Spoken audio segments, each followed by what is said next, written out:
ఏపీలో ఎన్నికలు 6 నెలలు కూడా లేవు. అయితే ఉత్కంఠ మొదలైంది. ఒక పక్క తెలుగుదేశం జనసేన కలిసి ఎన్నికలకు వస్తానని చెప్పడంతో ప్రజల్లో ఒక ఉత్కంఠ ఏంటంటే తెలుగుదేశం జనసేన కలిసి వెళితే ఆ కూటమికి ఎన్ని సీట్లు వస్తాయి, లేదా తెలుగుదేశం జనసేనతో పాటు బీజేపీ కలిసి వస్తే ఎన్ని సీట్లు వస్తాయి, బీజేపీని పక్కన పెట్టి లెఫ్ట్ పార్టీలను కలుపుకుని వెళ్తే ఎన్ని సీట్లు వస్తాయి, జగన్మోహన్ రెడ్డికి ఎన్ని సీట్లు వస్తాయి అనేది ప్రజల్లో ఒక అనుమానం ఉంది. అయితే ఇప్పుడు రకరకాల సర్వేలు వచ్చేసి ఇష్టం వచ్చినట్టు సర్వేలు చేయించేసుకుంటున్నారు. అయితే మనకు నమ్మకమైన సర్వే ఒకటి వచ్చింది. ఇది సెప్టెంబర్ 30 నాటికంటే ఒక 4 రోజుల క్రితం వరకు ఏదైతే ఉందో చంద్రబాబు గారి అరెస్టు తర్వాత, అలాగే పవన్ కళ్యాణ్ మద్దతు ఇచ్చిన తర్వాత పరిణామాలు ఏ విధంగా మారాయి అనేది చాలా క్షుణ్ణంగా అయితే మనకు ఒక సర్వే రావడం జరిగింది. ఈ సంస్థ క్రెడిబిలిటీ కూడా మీకు ఒకసారి నేను చూపిస్తాను. శ్రీ ఆత్మసాక్షి గ్రూప్ ఒక సర్వే చేసింది. మూడ్ ఆఫ్ ఆంధ్రప్రదేశ్ అని చెప్పి యాజ్ ఆన్ 30/9/2023. సో నేను చెప్పా కదా ఒక 1 వీక్ దాదాపు 4 రోజుల క్రితం. సో ఈ సర్వే సంస్థ యొక్క క్రెడిబిలిటీ ఏంటనే మీకు అనుమానం రావచ్చు. నేను దాన్ని కూడా చెప్తాను చూడండి. 2019 అసెంబ్లీ ఎలక్షన్లలో వైఎస్ఆర్సీపీ పార్టీకి 139 నుంచి 142 సీట్లు వస్తాయని చెప్పిన గ్రూపు ఈ ఆత్మసాక్షి గ్రూపు. సో ఎన్ని సీట్లు వచ్చాయి? 151 సీట్లు వచ్చాయి. దాదాపు 90 to 95% వాళ్ళ అంచనాలు కరెక్టే. టీడీపీకి 22 నుంచి 28 సీట్లు వస్తాయన్నారు. కరెక్ట్గా 23 సీట్లు వచ్చాయంటే ఆ మధ్యలోనే సీట్లు అయితే రావడం జరిగింది. సో ఇక్కడ చాలా క్లియర్గా చెప్పారు. జనసేనకి 2 సీట్ల వరకు వచ్చే అవకాశం ఉందన్నారు, 1 సీట్ వచ్చింది. సో అంటే ఆ సంస్థ యొక్క క్రెడిబిలిటీ ఏ విధంగా ఉందో చూడండి. ఎంపీ సీట్ల విషయం అయితే 100% కరెక్ట్. ఇందులో ఆత్మసాక్షి గ్రూప్ 2019లో వైసీపీకి 22 ఎంపీలు, టీడీపీకి 3 ఎంపీలు వస్తాయని చెప్పింది. యాజ్ ఇట్ ఈస్గా అదే రావటం అయితే జరిగింది. సో మున్సిపల్ ఎలక్షన్లో జరుగులో కూడా ఇంచుమించు ఇది సర్వే కరెక్టే చేసింది. మొన్న జరిగిన మున్సిపల్ ఎలక్షన్లలో 69 నుంచి 72 వైసీపీకి వస్తాయని చెప్పింది, 74 వచ్చాయి. టీడీపీకి 2 నుంచి 5 వస్తాయని చెప్పింది, 1 వచ్చింది. సో ఇక్కడ కూడా దాదాపు 95% అయితే దాని ప్రొడక్షన్స్ అన్నీ కూడా కరెక్టే. సో ఇలాంటి ఒక సంస్థ ఇది ఆంధ్రప్రదేశ్ మీద, అంటే ఆంధ్రప్రదేశ్ ప్రజల నాడిని పట్టుకోవడంలో ఈ సంస్థ దాదాపు సక్సెస్ అయిందని చెప్పొచ్చు. సో ఎలాంటి సంస్థ ఇప్పుడు ఒక సర్వేని విడుదల చేసింది, ఒకసారి చూద్దాం. సో ఇక్కడ చూడండి, ఈ సంస్థ ఇప్పటివరకు 3 ఫేజుల్లో సర్వేలు అయితే చేయడం జరిగింది. అంటే 2019 ఎన్నికల తరువాత ఇప్పటి వరకు 3 ఫేజుల సర్వే జరిగింది. 3వ ఫేజ్ సర్వే అనేది మొన్న సెప్టెంబర్ 30 నాటికైతే రావడం జరిగింది. సో ముందు ఒకసారి ఫస్ట్ ఫేజ్ చూద్దాం. ఫస్ట్ ఫేజ్ అనేది ఎప్పుడు జరిగిందా అంటే 2022 సెప్టెంబర్లో జరిగింది. అప్పుడు టీడీపీకి 77, వైసీపీకి 56, జనసేనకు 4 సీట్లు వస్తాయని చెప్పింది. ఇక్కడ టైట్ కంటెస్టెంట్ అనేది ఇక్కడ 38, అంటే బాగా పోటీ ఉన్న స్థానాలు 38 అని చెప్పడం జరిగింది. ఇక సెకండ్ ఫేజ్ సర్వే వచ్చేటప్పటికి 2023 ఫిబ్రవరిలో చేశారు. అంటే దాదాపు ఒక 5 నెలల తర్వాత చేసిన సర్వేలో ఇక్కడ వైసీపీ 63కు చేరింది, టీడీపీ 78కి చేరింది, జేఎస్పీ 7కి చేరింది. ఇక్కడ కీన్ కంటెస్ట్ అనేది తగ్గింది, 38 నుంచి 27కి రావడం తగ్గింది. ఓవరాల్గా చూసుకుంటే టీడీపీ కేవలం 1 స్థానాన్ని మాత్రమే పెంచుకోగలిగింది ఏది 2 సర్వేల్లో. కానీ ఇక్కడ వైసీపీ అనేది 56 నుంచి ఒకసారిగా 63కు పెరిగింది, దాదాపు 7 స్థానాలు పెంచుకుంది. జనసేన 3 స్థానాలు పెంచుకుంది. ఈ స్థానాలు ఎక్కడ పెరిగాయంటే ఇక్కడ కీన్ కంటెస్ట్ అనేది తగ్గింది. సో ఇది అయితే ఇప్పుడు థర్డ్ సర్వే అనేది మనకు అత్యంత కీలకమైన సర్వే. సో ఈ థర్డ్ సర్వేలో ప్రధానంగా చంద్రబాబు గారి అరెస్టు తర్వాత జరిగిన పరిణామాలు, దాన్ని ఎంతమంది మద్దతు ఇస్తున్నారు, ఎంతమంది వ్యతిరేకిస్తున్నారు, దాని ప్రభావం ప్రభుత్వం మీద పడుతుందా లేదా, అలాగే జనసేన కలిసి రావడం వల్ల టీడీపీకి బెనిఫిట్ అయిందా లేదా అనే ఇంట్రెస్టింగ్ క్వశ్చన్స్ అయితే ఇక్కడ రావడం జరిగింది. సో ఇక్కడ చూడండి, first question, what is your opinion on the arrest of Shri N Chandrababu Naidu in skill development case? అంటే దాన్ని అరెస్టు చేయటాన్ని కరెక్టే అని సమర్థించిన వారు 26% మంది, అరెస్టు చేయటం తప్పు అని ఖండించిన వారు 52% మంది. The arrest of N Chandrababu Naidu is completely political vendetta, అంటే రాజకీయ కక్షతోనే అరెస్ట్ చేశారనేవారు 18% మంది. అంటే ఇది 52%, ఇది 18%, అంటే 70% మంది దాదాపు చంద్రబాబు గారి అరెస్టును ఖండిస్తున్నారు లేదా వ్యతిరేకిస్తున్నారు. రాజకీయ కక్షను భావించేవారు కూడా 18% మంది, కేవలం రాజకీయ కక్షను భావించేవారు కూడా 18% మంది ఉన్నారు.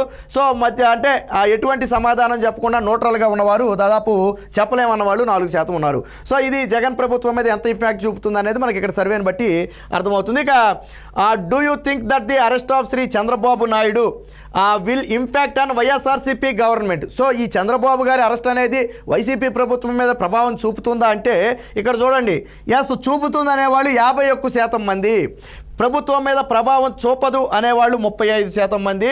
Yes it will partially impact on YSRCP government, అంటే కొంత ప్రభావాన్ని చూపుతుంది అనేవాళ్ళు 10% మంది. నో ఐడియా న్యూట్రల్గా ఉన్నవారు 4% మంది. కానీ క్లియర్ కట్గా ఆ ప్రభావం చూపుతుంది అన్నవాళ్ళు 51% మంది ఉన్నారు. దెన్ పార్షియల్లీ ప్రభావం చూపుతుంది అన్నవాళ్ళు కూడా 10%, అంటే దాదాపు 61% మంది ప్రభావం చూపుతుందని నమ్మేవాళ్ళు ఉన్నారు ఇందులో. సో నెక్స్ట్ వచ్చేసేటప్పటికి చూడండి, ఇక్కడ do you think that the arrest of Shri Chandrababu Naidu happened with the interference of BJP by using YS Jaganmohan Reddy or not? So YS Jaganmohan Reddy BJP పాత్ర ఇందులో ఉందా లేదా అనేది ఈ క్వశ్చన్లో సారాంశం. సో బీజేపీయే జగన్మోహన్ రెడ్డిని అడ్డం పెట్టుకుని అరెస్ట్ చేయించిందని మీరు భావిస్తున్నారనేది ప్రశ్న. సో దాన్ని నమ్మేవారు as the arrest of Shri Chandrababu Naidu happened with the interference of BJP by using Shri YS Jaganmohan Reddy. 52% మంది అవును అని నమ్మేవాళ్ళు 52% మంది ఉన్నారు. సో దాన్ని కాదు అని ఖండించే వాళ్ళు 16% మంది ఉన్నారు. సో వాళ్ళ పాత్ర అంటే ఇందులో అంటే కేవలం no the arrest of Shri Chandrababu Naidu happen due to financial allegation in skill development case without the interference of BJP YS Jaganmohan Reddy. So Jaganmohan Reddy BJP పాత్ర లేకుండా కేవలం స్కిల్ డెవలప్మెంట్లో కేసు మీదనే అరెస్ట్ చేశారు అనేవారు 16% మంది. బట్ ఇక్కడ తోడొచ్చేటప్పటికి the arrest of Shri Chandrababu Naidu happen due to Shri YS Jaganmohan Reddy without the interference of BJP. So BJP support లేకుండానే జగన్మోహన్ రెడ్డి అరెస్టు చేశాడు అనేది 28% మంది. సో మీకు ఇక్కడ అర్థమైంది కదా, బీజేపీ మద్దతుతోనే అరెస్టు చేశారు అనేవాళ్ళు 52% మంది నమ్ముతున్నారు. జగన్మోహన్ రెడ్డి బీజేపీ పాత్ర లేకుండా కేవలం అధికారులు కేసు మీదే అరెస్టు చేశారనేవాళ్ళు 16% మంది. బీజేపీ సపోర్ట్ లేకుండానే జగన్మోహన్ రెడ్డి అరెస్ట్ చేశారనే వాళ్ళు 28% మంది. అంటే ఈ 52% మంది జగన్మోహన్ రెడ్డి అరెస్ట్ చేశారని నమ్ముతున్నారు విత్ బీజేపీ సపోర్ట్తో. ఇక్కడ 28% మంది అరెస్ట్ చేసింది జగన్మోహన్ రెడ్డి, బట్ బీజేపీ పాత్ర లేదని 28% మంది అయితే చెప్తున్నారు. సో మధ్యలో ఉన్నవారు 4% మంది, ఎటు తేల్చుకోలేని వాళ్ళు 4% మంది. సో దీని ప్రభావం ఏ స్థాయిలో, అది 52, దాదాపు ఇది 28%. ఈ ప్రభావం అంతా కూడా వైసీపీ గవర్నమెంట్ మీద అయితే ఖచ్చితంగా పడే అవకాశం ఉంది. So what is your opinion on TDP and JSP alliance with the coming assembly elections? ఇది చాలా కీలకమైన ప్రశ్న. So Telugu Desam party Janasena party కలవటం వల్ల వచ్చే అసెంబ్లీ ఎలక్షన్లలో ఆ ప్రభావం ఏంటనేది, మీ ఒపీనియన్ ఏంటనేది అక్కడ అడగడం జరిగింది. Yes the alliance of TDP JSP is required for and AP and will be yes the alliance of TDP JSP is required for AP and will form the government. So ఈ రెండు కలిసి ప్రభుత్వాన్ని form చేయాలి అనుకునే వాళ్ళు 50% మంది. ఈ రెండు కలిసి no the alliance of TDP JSP is not required YSRCP will be form the government. అంటే ఈ రెండు కలిసినా కానీ వైసీపీఏ గవర్నమెంట్ని ఫామ్ చేస్తుంది అనేవాళ్ళు 43% మంది. అదర్స్ 55% మంది ఉన్నారు. సైలెంట్ ఓట్ ఫ్యాక్టర్ అనేది ఒక 2% అయితే ఉంది. సో ఇక్కడ క్లియర్ కట్గా 50% అయితే ఆ రెండు కలిసి గవర్నమెంట్ని ఫామ్ చేస్తాయని చెప్పి నమ్ముతున్నారు. ఇక what is your opinion on TDP JSP BJP alliance against YSRCP in 2024 assembly elections? So ఇక్కడ బీజేపీ కూడా యాడ్ అయింది, టీడీపీ జనసేనతో పాటు బీజేపీ కూడా యాడ్ అయితే yes will form the government అనేవాళ్ళు 42% మంది. సో ఇక్కడ ఒకసారి మనం పరిశీలించండి, టీడీపీ జనసేన కలిసి వెళితే 50% మంది గవర్నమెంట్ను ఫామ్ చేస్తామని చెప్పి ఇక్కడైతే చెప్పడం జరిగింది. కానీ కిందకు వచ్చేటప్పటికి ఒకసారి చూడండి, బీజేపీ ఎప్పుడైతే యాడ్ అయిందో అప్పుడు 42% దిగింది. అంటే దాదాపు 8% మంది ఇక్కడ బీజేపీ చేరటం వల్ల వ్యతిరేకిస్తున్నారు. అర్థమైందా? ఇక్కడ కేవలం టీడీపీ జనసేన అని 50% మంది సమర్థిస్తే ఇక్కడ బీజేపీ చేరేటప్పటికి 42% మందే సమర్థిస్తున్నారు.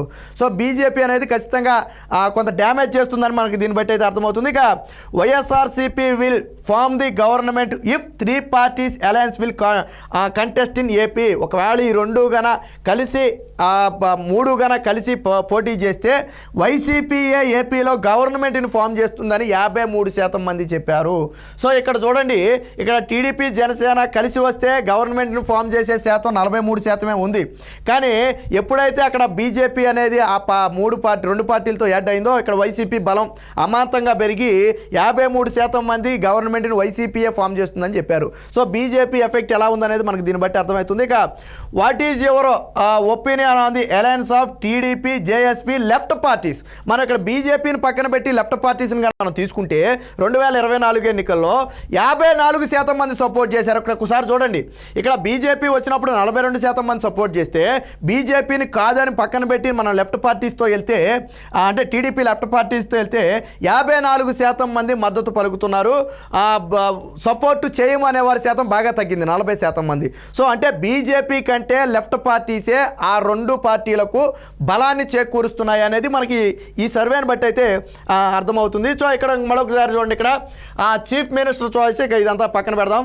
చూడండి, ఇక్కడ the main factors that will play a prominent role in 2024 elections అని చెప్పి, అంటే కీలకమైన పాత్ర పోషించేది ఏంటంటే ల్యాండ్ ఆర్డర్ కానివ్వండి, బేసిక్ ఇన్ఫ్రాస్ట్రక్చర్ కానివ్వండి, availability and prices of sand and liquor, అలాగే housing for poor, employment problem, employees problem, unemployed youth, volunteer system, ఇంకా సర్పంచ్ ఏదైతే సర్పంచ్ వ్యవస్థ నిర్వీర్యం చేశారో అది కానివ్వండి, tax on garbages, increases of house tax, increases of power అంటే కరెంట్ ఛార్జీలు, ఇవన్నీ కూడా ఈ ఎలక్షన్లో ప్రభావితం చేయబోయే అంశాలు. ఇకపోతే self goals of YSRCP self goals ఏంటంటే ఇక్కడ చంద్రబాబు నాయుడు అరెస్ట్ అనేది అందులో ప్రధాన సెల్ఫ్ గోలు ఒకటి.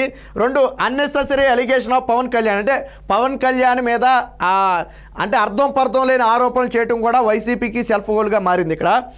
నెక్స్ట్ వచ్చేటప్పటికి స్టేట్ క్యాపిటల్ ఇష్యూస్, రాష్ట్రానికి రాజధాని లేదు, అదొక ప్రధాన ఇష్యూగా మారనుంది. ఇక performance index of the present MLAs and ministers, ఇక్కడ అంటే వైసీపీ ఎమ్మెల్యేలు మంత్రుల పనితీరు కూడా వైసీపీకి సెల్ఫ్ గోల్గా మారుతుందని చెప్పి ఇక్కడ ఈ సర్వేలో అయితే తెలుస్తుంది.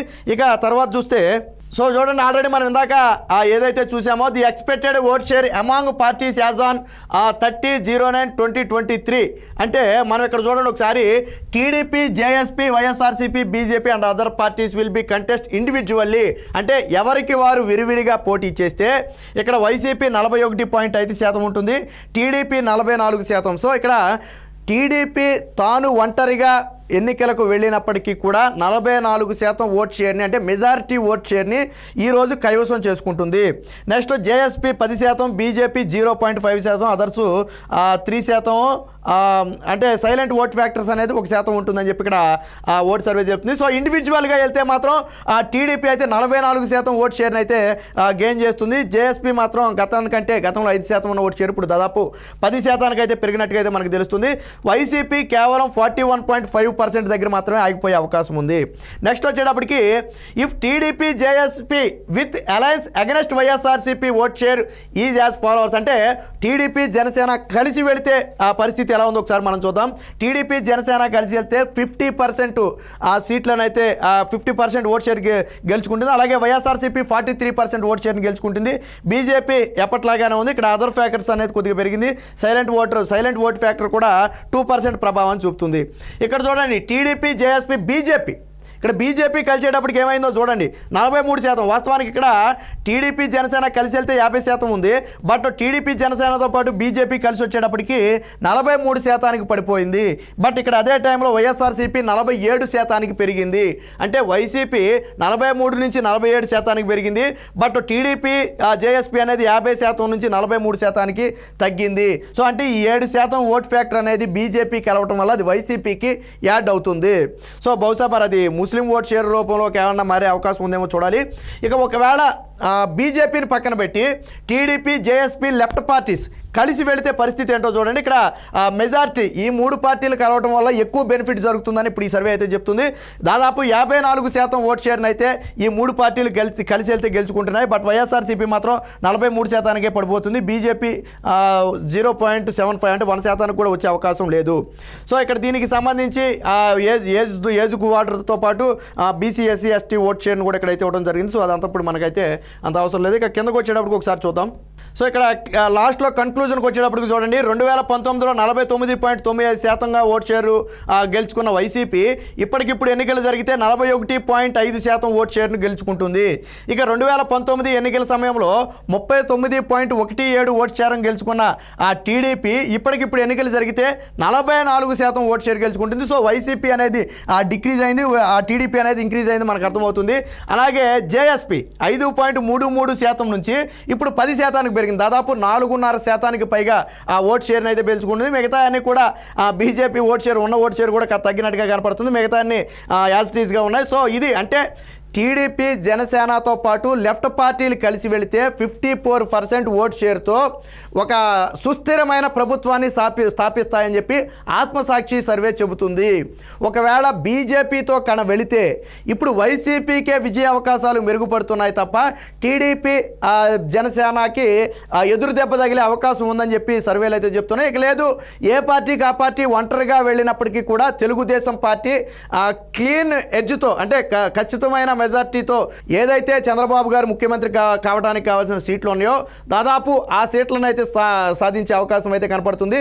ఓవరాల్గా విడివిడిగా వెళ్తే తెలుగుదేశం పార్టీ అయితే 44% ఓట్ షేర్తో అయితే మనకు కనపడుతుంది. బట్ మెజారిటీ పీపుల్ కూడా తెలుగుదేశం జనసేన కలిసి ప్రభుత్వాన్ని స్థాపించాలి, వైసీపీ పార్టీని ఓడించాలి అని కోరుకుంటున్నట్టుగా అయితే మనకి ఈ సర్వేలు అయితే తెలుస్తుంది. ఏది ఏమైనా వచ్చే ఎన్నికల్లో వైసీపీకి ఎదురుగాలి మాత్రం తప్పేలా లేదు.